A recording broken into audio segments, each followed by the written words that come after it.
These are the half black pastels. I think I lost one male, but it wasn't one of the better colored males, so that's good. This is probably the best male of the bunch. It's got very little of the yellow coloration creeping in. This one's not a good one. He's got two more colors developing in, so that one's not going to get used as a breeder. The females are very clean in color. They just have the white except for that one. So that one's also not going to get used as a breeder. So what I'm going to do is separate some of these, the ones I'm going to use as breeders, out into a 5-gallon tank. Wait out a couple batches of fry until I'm sure that the new male hits the females that I put together. So the other thing I did finally, I know a bunch of people have been asking in the comments, I tested the water in this tank. This tank just has a sponge filter and some thin leaf water sprite. I did a water change in this tank about, let's see, today is Saturday, and I think I did the water change on Wednesday. So I'll slowly move over here. This is the test kit I bought a while ago from a really good local fish store. There's only two of them actually. It was the Hidden Reef in Levittown, PA, and that's what it came with it. I used the instructions in English since I only understand English barely. So I did the pH. I wasn't able to do the shaking and the whatever on camera because I can't do that and hold the camera. So this was the pH test. That was my finger. And if I do that right, we have a pH of around 6.6 to 6.8, which is about what I thought it was, and that's pretty good, I think, for guppies. So let me put that out of the way. I also tested the nitrates. That's with an I. I didn't bother with the high range pH because I don't have high pH. So the nitrate came in at 0, which is a good thing. So we'll get that out of the way. And next up was the ammonia. And that came in really good as well. And that looks like it's between 0 and 0.25.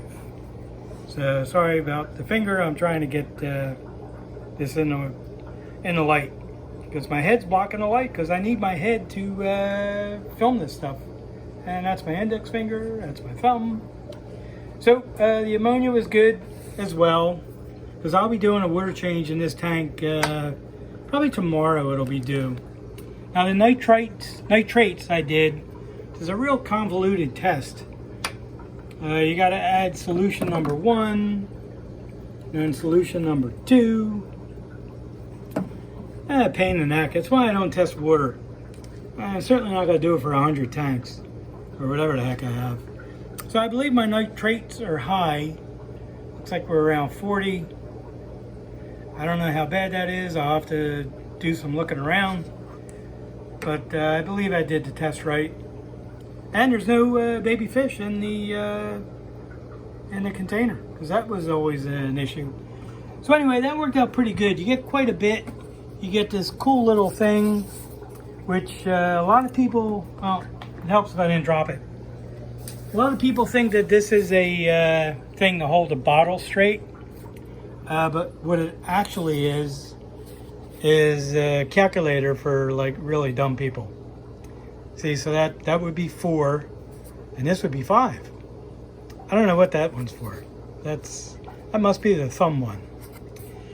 So that made no sense. But anyway, it's a pretty nice kit. I think I paid 30 bucks for it. And yeah, I'm very happy with most of my results were good. Yeah, I'm certainly not going to be doing 10 drops into one of these little vials. I mean, I can barely see the opening of the vial. So that's kind of how that went. It wasn't bad. Here is some of the, these are the half black AOCs. any other color or half-black leopards.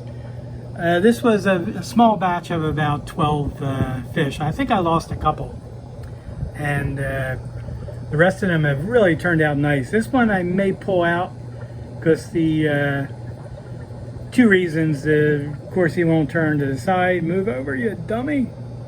There's not enough black spotting at the top of the tail. And there's hardly any on the dorsal. So I do like that he's got black pec fins, but he's going to be coming out. The rest of them colored up really nice. And there should be some fry in this tank pretty soon. You can see the females have filled out nicely. So of course I'm going to have to hope it wasn't by this guy. So that's part of the pitfalls in not separating breeders early. And the reason for that is I can only devote 3 tanks to these things. And then a couple of rearing tanks for the fry. But definitely a beautiful line. And no problems with these at all. These are young ones. These are 4 months old. The tails should probably be a little bit longer by now, but they're definitely in there growing. So I'll add one more thing to the video and be back in a sec. And I'll give a fast update on the 2 axolotl babies I have left. This guy is doing really good. He just ate some of the live baby brine shrimp. They're really getting large now. The front legs have gotten real long, probably as long as they're going to get. You can see the gills, the frilly things at the top.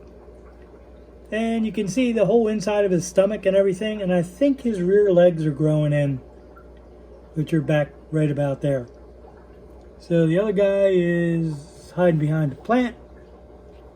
He pops up off the bottom of the tank every few seconds because they really like the sea monkeys. I tried giving them some frozen adult brine shrimp today, and they seem to have eaten it because I don't see it in the tank anymore.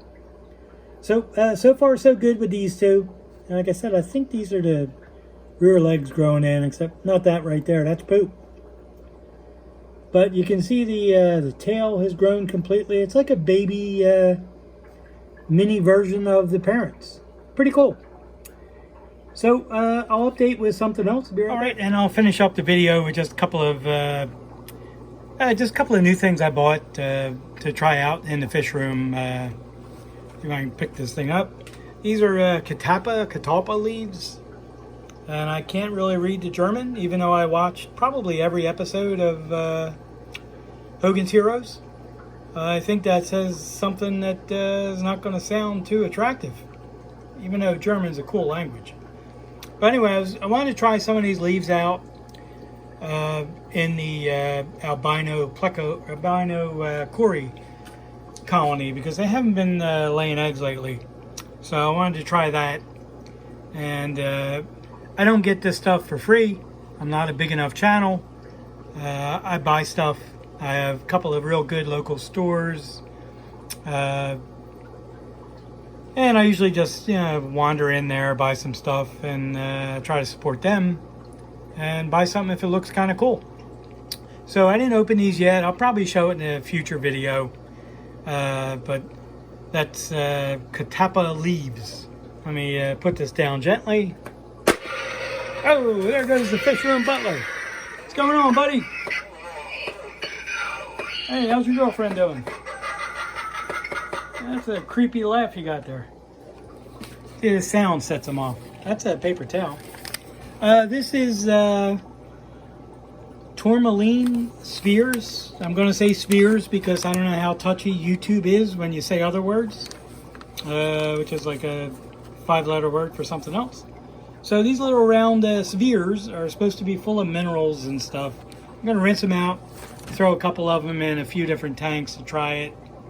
I may try crystal red and the black shrimp again. I was able to breed them before, and I may try it again. I just kind of been in the mood. I have a couple of free smaller tanks, and I think I'll try that. So the other stuff I bought is Omega-1's freeze-dried brine shrimp. I bought the large size. See if I can get this cap off with one hand. Going back to my safe cracking days, and that's what the stuff looks like. Very appetizing looking stuff, as you can see. And when I toss these into certain tanks, the fish go absolutely bananas for them.